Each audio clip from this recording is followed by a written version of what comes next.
Hello everyone, नमस्ते। स्वागत है आपके हमारे चैनल इंग्लिश फ्यूचर में। और अगर आप हमें फेसबुक और इंस्टाग्राम पे देख रहे हैं तो हमारा यहाँ पे पेज का नाम है राकेश रोशन।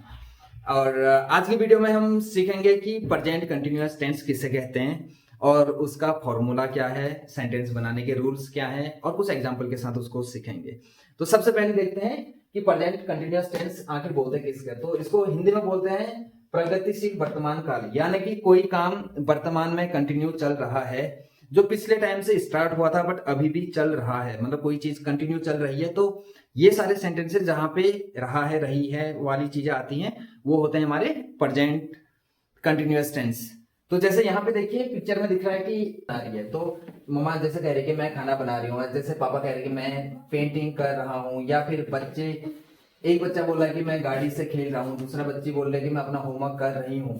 तो हर एक सेंटेंस में क्या आ रहा है, हर एक एक्शन में रहा है, रही है, रहे हैं, आ रहा है। तो जो ऐसे सेंटेंसेस होते हैं यही होते हैं हमारे प्रेजेंट कंटिन्यूअस टेंस के सेंटेंसेस, क्योंकि इनमें काम अभी चल रहा है, यानी कि काम हमारा जारी है। अ task is currently in progress.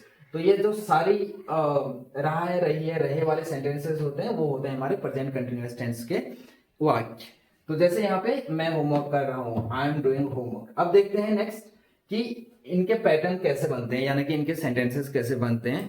और सबसे पहले यहाँ पे देख लेते हैं, और मैंने भी पहले भी डिस्कस किया था। तो जैसे जिन वाक्यों के अंत में रहा है, रही है, रहे हैं आदि शब्द आते हैं वो प्रेजेंट कंटिन्यूअस टेंस कहलाते हैं या प्रगतिशील वर्तमान काल कहलाते हैं। जैसे एग्जाम्पल, मैं पढ़ रहा हूँ, वह खाना खा रही है, बच्चे खेल रहे हैं, वो एक फिल्म देख रहे हैं। तो हर एक सेंटेंस में चीज कंटिन्यू चल रही है, अभी उसका कोई कंप्लीशन का वो नहीं है, कंफर्म नहीं है कि चीज कंप्लीट हो गई है या नहीं हुई है, वो अभी चल रही हैं चीजें। तो इन वाक्यों को बोलते हैं हम प्रगतिशील वर्तमान काल, यानी कि sentences that ends with words like रहा है, रहा है, रही है, रहे हैं, etcetera are called present continuous tense. Example अभी हमने पहले देखे थे। अब देखते हैं इसके अफर्मेटिव सेंटेंस बनाने के नियम और रूल्स। और पहले देखते हैं इसके फॉर्मूला। तो इसका फॉर्मूला हमें ये समझाता है कि सबसे पहले हमें सब्जेक्ट लिखना होता है, फिर हमें इज एम आर का इस्तेमाल करना है, फिर वर्ब की फर्स्ट फॉर्म के साथ आईएनजी जोड़ना होता है, और फिर ऑब्जेक्ट। यानी कि सब्जेक्ट आएगा, सब्जेक्ट के बाद इज एम आर जो है, तो इज आएगा हमेशा सिंगुलर सब्जेक्ट के साथ, आम का इस्तेमाल होगा आई के साथ, और जितने भी प्लूरल सब्जेक्ट होंगे उनके साथ हमारा आर आएगा। उसके बाद वर्ब की फर्स्ट फॉर्म आएगा, यानी कि उसके साथ आईएनजी जोड़ने के बाद बेसिकली वर्ब की फोर्थ फॉर्म बन जाती है, आईएनजी फॉर्म जिसे हम बोलते हैं। बट पैटर्न ये कहता है कि वर्ब की फर्स्ट फॉर्म के साथ आईएनजी देन ऑब्जेक्ट, यानी कि कर्ता फिर इज एम आर मुख्य क्रिया और प्लस आईएनजी देन कम। तो ये है हमारा इसका फॉर्मूला। अब देखते हैं, जैसे यहाँ पे सब्जेक्ट है जिसे हम कर्ता बोलते हैं, फिर इज एम आर है जिसका बेसिकली हिंदी में मीनिंग है, हु है आता है, और फिर वर्ब की फोर्थ फॉर्म यानी कि आईएनजी होगा, और देन ऑब्जेक्ट। और तो इसका रूल नंबर 1 यही कहता है कि singular subject he see it, यानी कि एक वचन कर्ता के साथ सहायक क्रिया यानी कि जो हेल्पिंग वर्ब है वो इज का प्रयोग होगा। ये हमारा रूल नंबर 1 है। जैसे वह किताब पढ़ रहा है, तो he is reading a book, तो यहाँ पे हमने इज का इस्तेमाल किया क्योंकि एक वचन है। दूसरा हमारा है, जैसे वह खाना खा रही है, तो सी इज ईटिंग फूड, तो यहाँ पे हमने वह है सिंगल है तो हमने इज का इस्तेमाल किया। तो जहां पे भी हमारा सिंगुलर सब्जेक्ट होता है तो हमें हमेशा इज का इस्तेमाल करना होता है। तो ये हमारा रूल नंबर 1 है।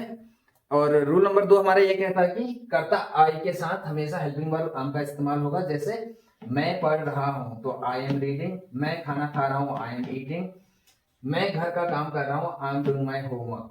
तो हर एक के साथ हमने देखा आम का इस्तेमाल होगा, तो जहां पे भी मैं का इस्तेमाल होगा तो हमें आम का इस्तेमाल करना होता है। फिर रूल नंबर 3 कहता है कि बी यू दे, यानी कि जो हमारे प्लूरल सब्जेक्ट होते हैं उनके साथ हमें हेल्पिंग वर्ब में आर का प्रयोग करना होता है। जैसे हम खेल रहे हैं, तो हम एक से ज्यादा लोग हैं यानी कि हमारे बहुवचन है, तो हमें हमेशा उसके साथ आर का इस्तेमाल करना है। जैसे बी आर प्लेइंग, तो हम का स्पेलिंग बी हो गया, और आर हमने एज हेल्पिंग वर्ब रखा, और प्ले के साथ आईएनजी जोड़ा तो प्लेइंग हो गया। तो हम खेल रहे हैं, वी आर प्लेइंग, तुम पढ़ रहे हो, यू आर रीडिंग, वे बाजार जा रहे हैं, they are going to the market. तो ये थे हमारे आर के इस्तेमाल, यानी कि ये हमारा है रूल नंबर 3। अब इसके कुछ और एग्जाम्पल हैं, जरा उनको देख लेते हैं। जैसे पहला है मैं खाना खा रहा हूँ, आई एम ईटिंग फूड। तो मैं के साथ आई आम का इस्तेमाल हुआ, वह क्रिकेट खेल रही है। सी इज प्लेइंग क्रिकेट, तो एक वचन है तो इसका इस्तेमाल हुआ। लड़के दौड़ रहे हैं, द बॉयज आर रनिंग, तो मोर देन एक लड़के की हम बात कर रहे हैं, तो बहुत सारे लड़के हैं यानी कि बहुवचन है, तो हमने आर का इस्तेमाल किया। तुम पढ़ रहे हो, यू आर स्टडिंग, तो अगेन यहाँ पे भी आर का इस्तेमाल हुआ, क्योंकि तुम हमारा हमेशा बहुवचन होता है। और हम टीवी देख रहे हैं, so we are watching TV, तो ये भी बहुवचन है। तो ये हमारे कुछ एग्जाम्पल हमने देखे प्रेजेंट कंटिन्यूअस टेंस के, अफर्मेटिव सेंटेंसेस के। तो बहुत बहुत धन्यवाद आपका वीडियो में अभी तक बने रहने के लिए, और आई होप कि आपने इस वाले चैप्टर को अच्छे से समझा होगा। और आने वाले वीडियोस के लिए प्लीज, अगर आपने अभी तक सब्सक्राइब नहीं किया तो चैनल को सब्सक्राइब कीजिएगा। बहुत बहुत शुक्रिया आपका।